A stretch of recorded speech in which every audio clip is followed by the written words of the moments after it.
Hey guys, you know, you might think that reality getting ripped apart at the seams might be a bad thing. You know, with the riots in the streets, dinosaurs running amok, houses turning into giants, kitty cats turning into car bombs. I mean, those things are kind of bad, but aside from that, there are some positives. I mean, for one, this bag of M&M's was rat poison 5 minutes ago. Now a delicious chocolatey treat. I mean, granted, it's probably going to be something else in another 5 minutes, but I'm going to enjoy it while it lasts. But, you know, that shouldn't excuse me from my, duties from playing Medieval. And surprisingly, reality hasn't affected my PS2 or my TV in any way. That's kind of weird, but, let me start playing. Ah, crap. Dang it, the zombies are back again. I gotta deal with this. Hold on. Alright, zombies, what is it now? Yeah, guys, I know you want brains. I've been hearing it all damn day. But you know what? I have to use mine right now for a YouTube thing. So you're gonna have to find them somewhere else. Okay, fine, look.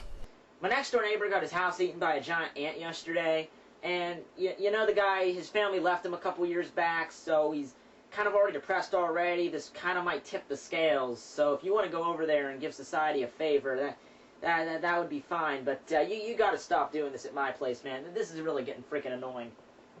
Okay, you good? You good. All right. Now, better not catch you back here again, or I'm going to blow your freaking brains out.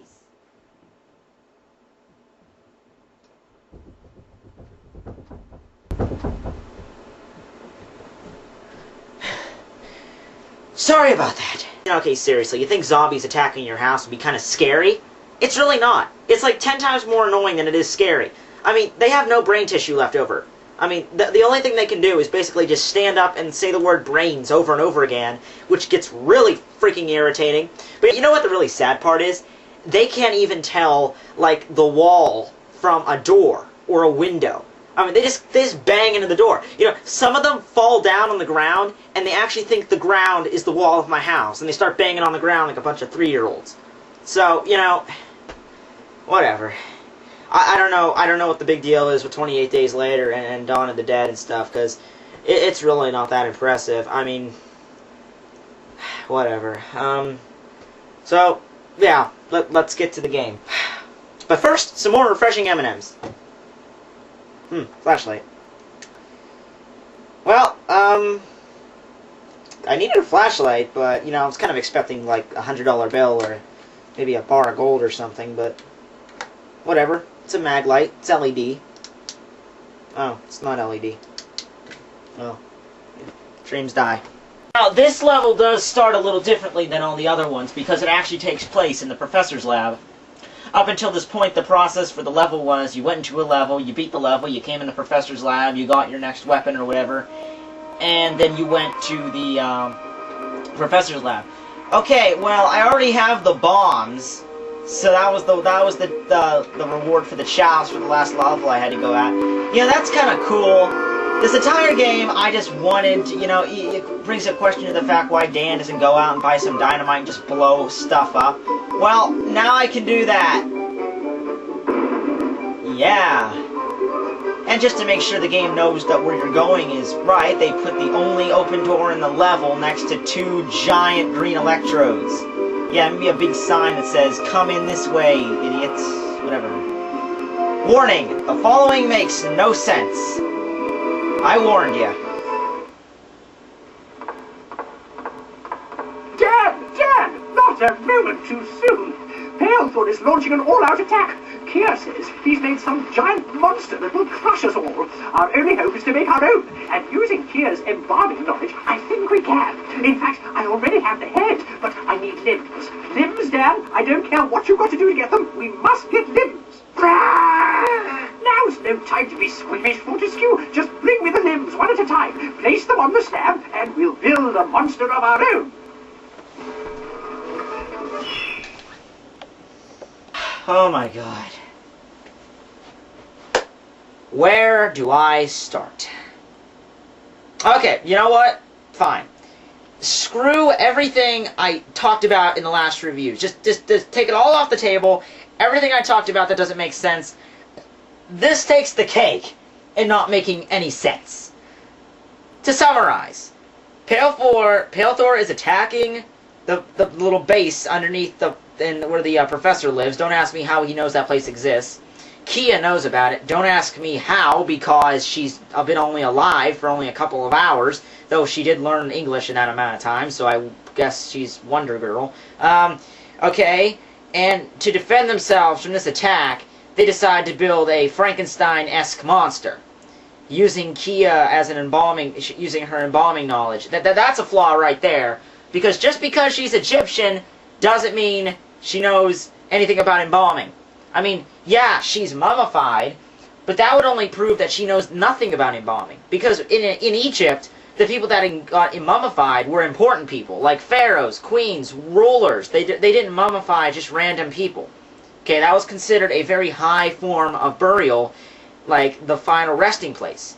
So these high people, like pharaohs, they would know nothing about embalming, just because they're mummies.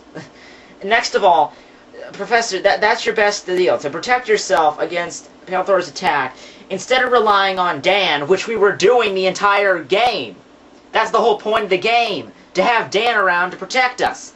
If you could just make the Frankenstein monster in the first place, then why don't you just do freaking that? But the last thing that doesn't make any sense, and this part doesn't make any logical, he wants us to go get limbs for his monster. Don't ask me where he got the head. I'm not going to go into that question there, but how does he expect us to get limbs? When I first heard this when I played the game, I didn't have the guide, I didn't play through the level. I'm thinking, well, what the hell? Limbs. He wants me to go find arms. And actually, when I heard that, the first thing I assumed was he had like a freezer or something, because that makes sense, right? But no, the thing that we have to do in this level is actually kill limbs. Creepy, grotesque abominations on mankind that the professor saw fit to create. You know what? I'll just show you. Oh yeah, there's a timer too. That makes sense because, you know, I want to get out of this level as soon as possible, so I want to know how much time I have left. Okay, well, here's the big back room in the professor's lab that you've been wondering about, and here are our enemies. Dear God, would you look at these things? I am killing a living body attached to a engorged arm attached to where the head should be. My God. This is what the professor does in his spare time. Ugh. Okay, you know, this is just beyond wrong. I mean, really. I mean, God bestowed upon us arms and legs, and they were meant to walk, okay? They were not meant to be grafted onto sick abominations of nature. What the hell is this thing? It looks like a combination of, like, the Cookie Monster mummified with spider legs. That makes no sense, but that's what it looks like. And a leg attached to it. I mean, this is what the professor does before he decided to go into magic. Creepy fuck. I mean, really? I can't get over this. I mean, no scientist in the world would ever consider grafting a human leg onto a human body. Like, taking a leg, engorging it to proportions that are beyond conceivable, and grafting it onto a human body. As, like, the head. I mean, can you just imagine what this thing would be for these poor things? I mean, I think I'm doing them a favor. They probably want to get freaking shot every single moment they breathe air. I mean, look at this thing. What is this? It looks like it has zebra legs and a leg. Okay, you know what these things are? You know what these things are? Have you ever seen Toy Story 1? Now, I saw that movie when I was a kid. I saw that when I was like 6 or 7 years old. And the creepiest scene in that movie was when they meet all the disfigured toys, like the baby head on top of those like metal claws. Those things gave me freaking nightmares, and I'm having flashbacks to that right now. These are what those things remind me of. Not to mention the great Freak Show music playing in the background, recycled over from level 4, because I missed that so much. You know what? I'm just gonna blow you up. That's the problem with the bombs. They're not that great. They don't really hit you. I mean, you have to stand perfectly still for them to take effect. There they go. But most of the time, see, when you throw a bomb, the enemy will follow you, because they will attack